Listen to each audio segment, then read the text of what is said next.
Assalamualaikum warahmatullahi wabarakatuh.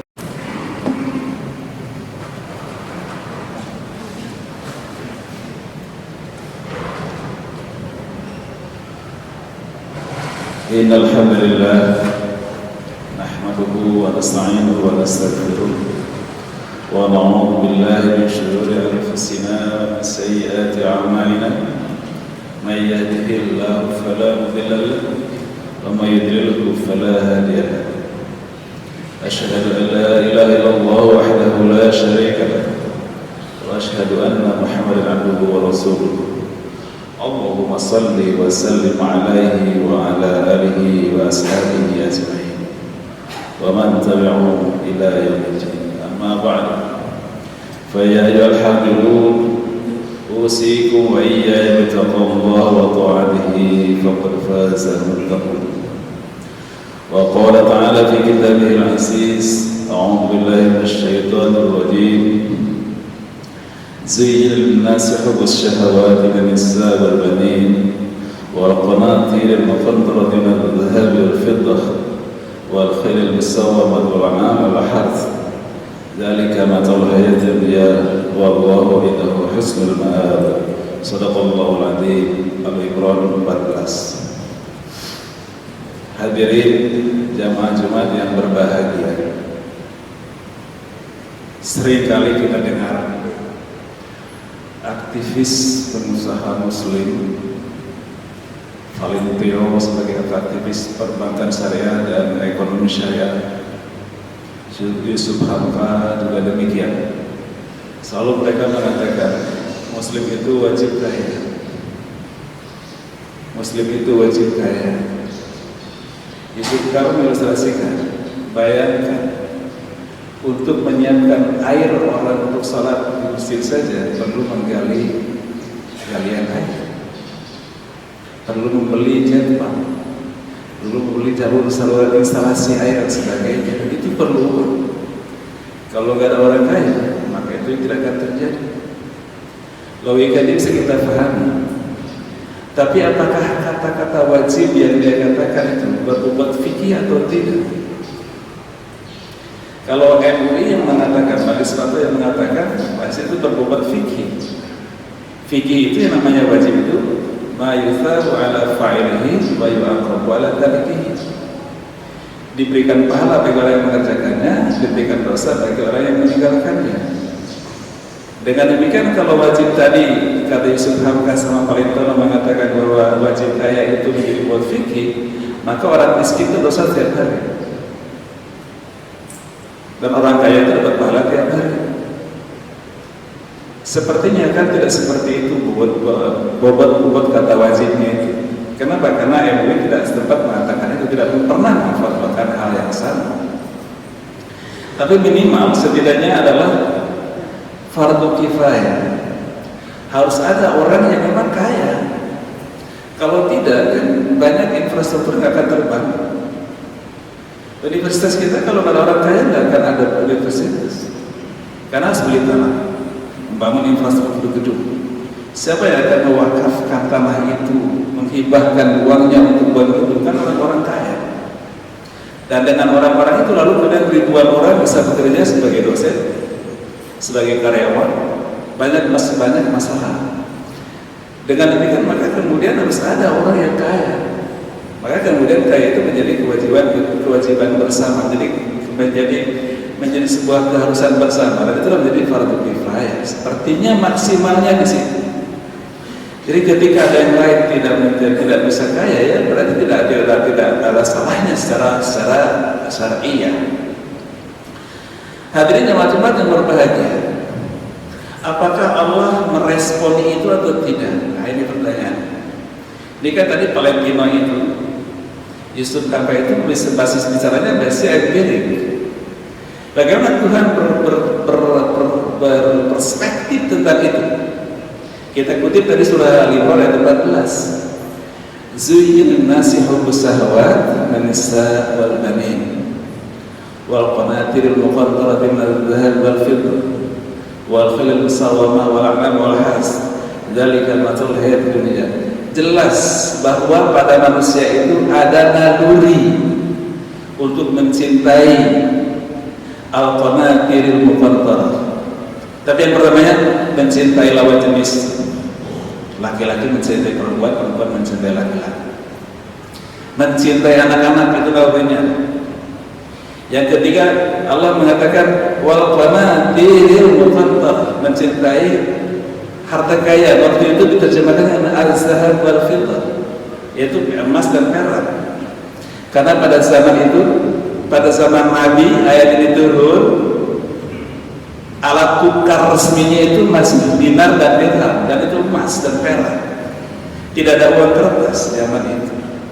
Dikatakan al-qanatiril muqantarah adalah zaman pada zaman ini orang mencintai. Kalau sekarang itu orang mencintai uang, yes, itu memang naluri manusia. Silakan. Dan wal khailul musawwamah, kuda yang kemudian ada di dalam kandang, kuda yang tertambat. Kuda arti kalau kuda itu kendaraan orang mau transportasi dari satu kota ke kota yang lain. Kalau sekarang kan mungkin kendaraannya berbentuk mobil, berbentuk motor. Semua orang mencintai itu dan itu dipersilakan betul. Kemudian juga wal an'am, alam itulah benar binatang ternak. Zaman itu memang orang bisnisnya bersisa peternakan. Zaman Rasul itu, Rasul waktu kecil itu kan beternak. Walaupun bisa dia ada di kota Makkah, kita lihat sekarang nggak ada rumput, tapi dia beternak. Itu makannya mungkin lumut-lumut yang ada di padang pasir itu, yang ada di oase-oase. Walhas, kebun-kebun itu juga akan dicintai.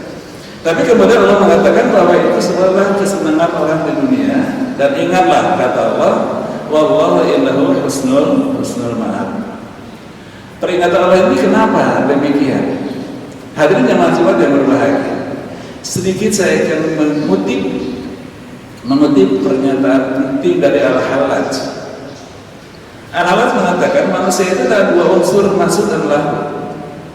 Masuk ini unsur manusia, unsur fisiknya ini, unsur fisik saya, unsur fisik bapak-bapak semuanya adalah unsur masuk. Dari mana kata Al-Hallaj? Juga dari berasal dari dunia, berasal dari tanah, tumbuh-tumbuhan, jadi makanan dikonsumsi, kemudian menjadi sel-sel tubuh, jadi fisik ini. Karena berasal dari dunia, maka dia akan punya naluri cinta kepada dunia, cinta kepada dunia. Kemudian yang kedua unsur lahu apa? Adalah unsur yang Allah kirimkan kepada kita, yaitu ruh.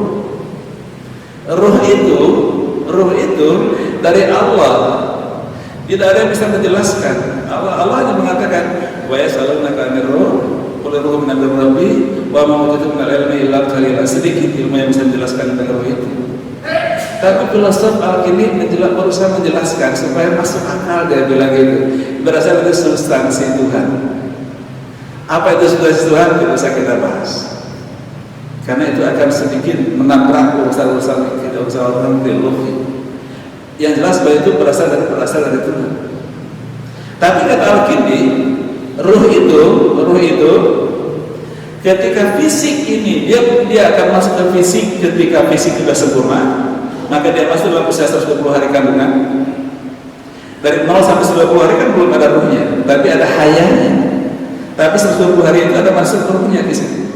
Jadi ruh itu bukan merupakan sumber kehidupan bagi fisik ini. Sumber kehidupan bagi fisik adalah kerja mekanis dari tubuh ini. Tapi ruh itu ada masuk dalam tubuh kita, dalam jantung kita, dalam otak kita, dalam otak kita. Kata ini lagi-lagi kata ini. Untuk apa? Supaya jantung kita itu selalu membawa nur ilahi dari Allah yang akan mengingatkan kita semuanya. Kenapa demikian? Karena cinta kepada dunia, Allah mengatakan mata'ul hayatid dunya, itu kesenangan dunia.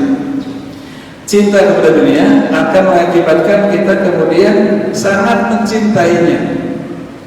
Ketika sangat mencintainya, lalu kemudian untuk mendapatkannya bisa menabrak hal-hal yang Allah sudah katakan tidak boleh.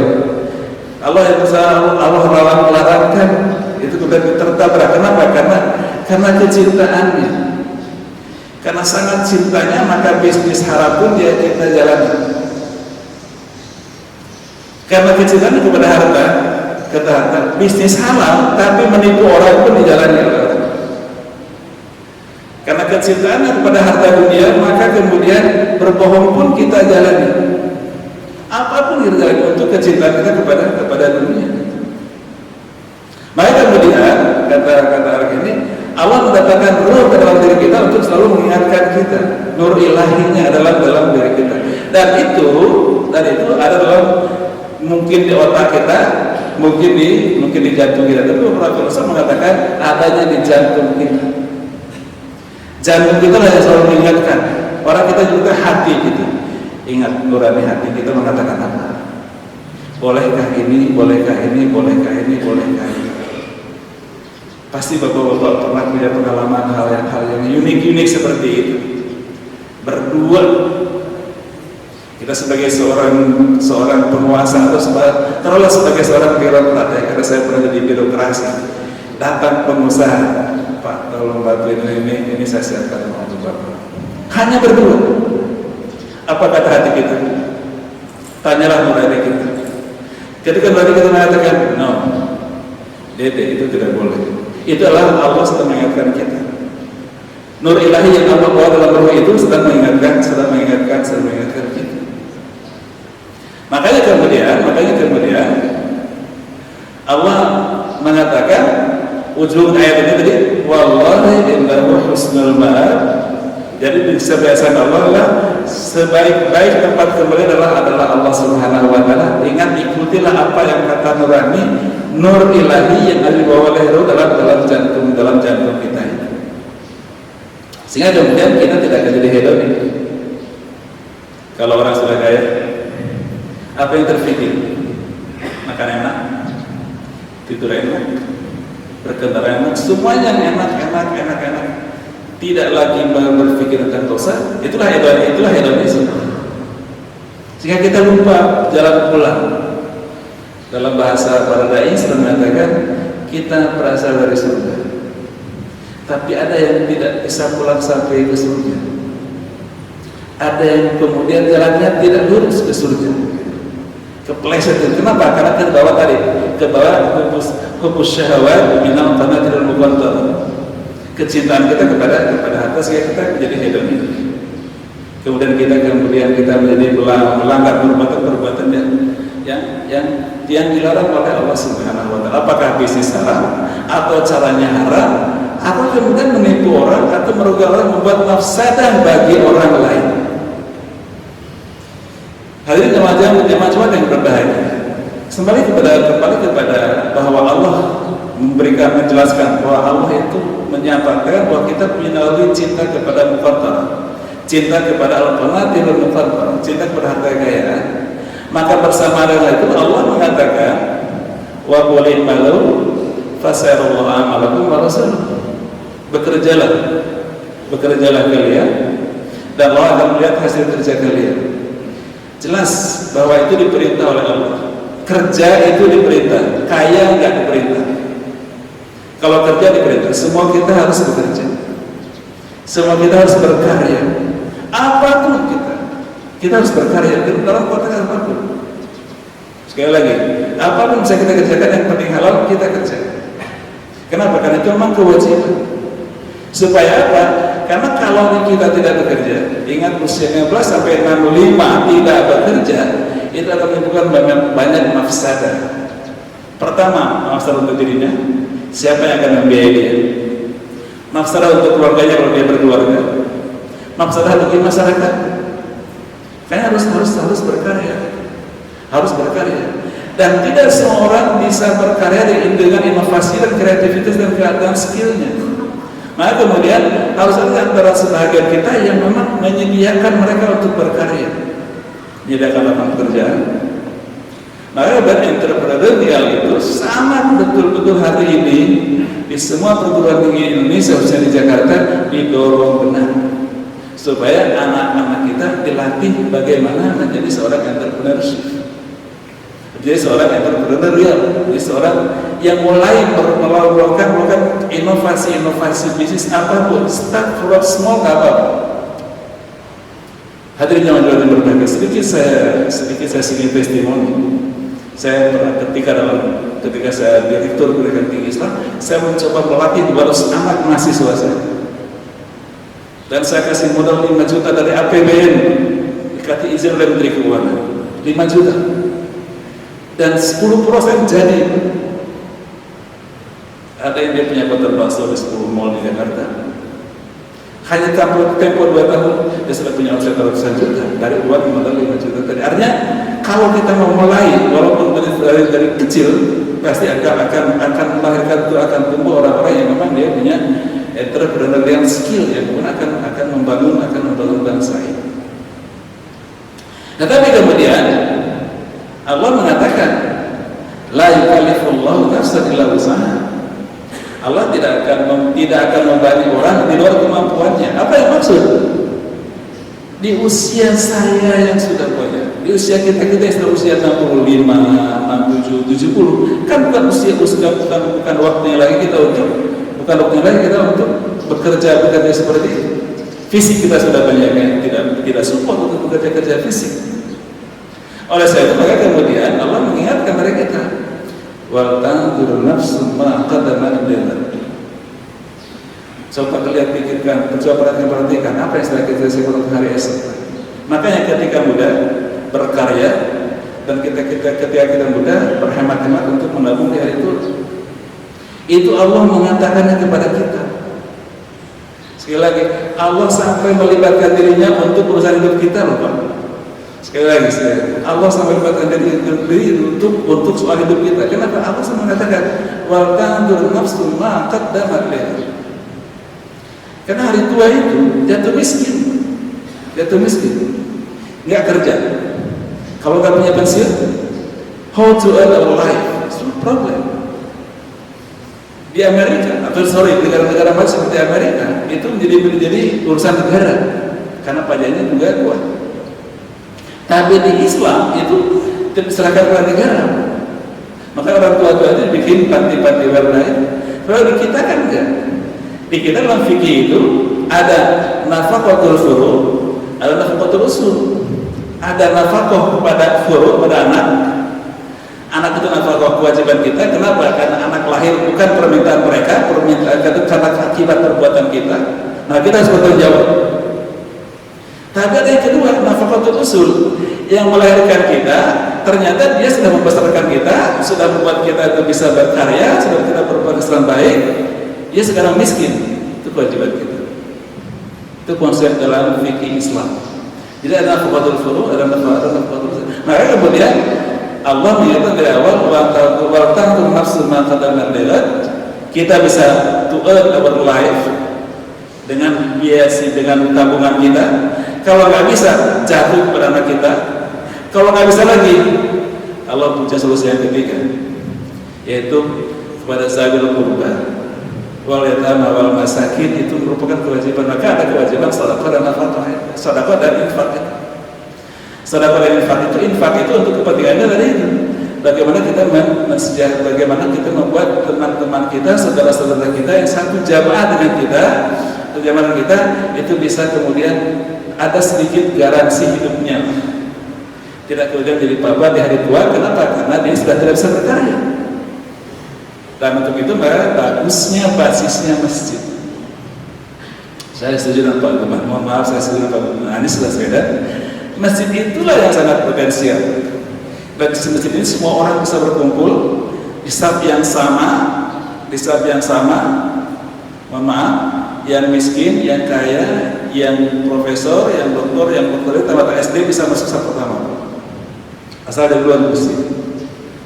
Coba Pak sekarang kita berangkat bersepuluh ke Tamrin, ada yang punya uang masuk Tamrin City, yang punya uang masuk Sogo, punya uang masuk.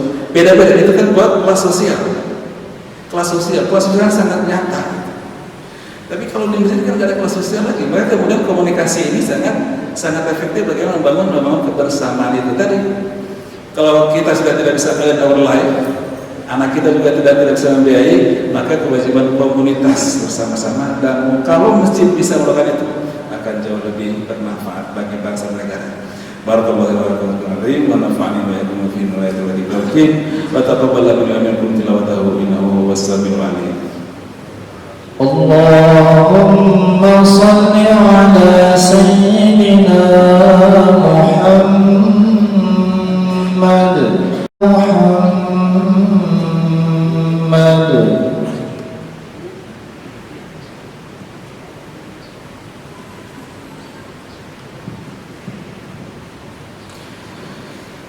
Alhamdulillah ala ihsanihi wa syukru ala taufiqihi.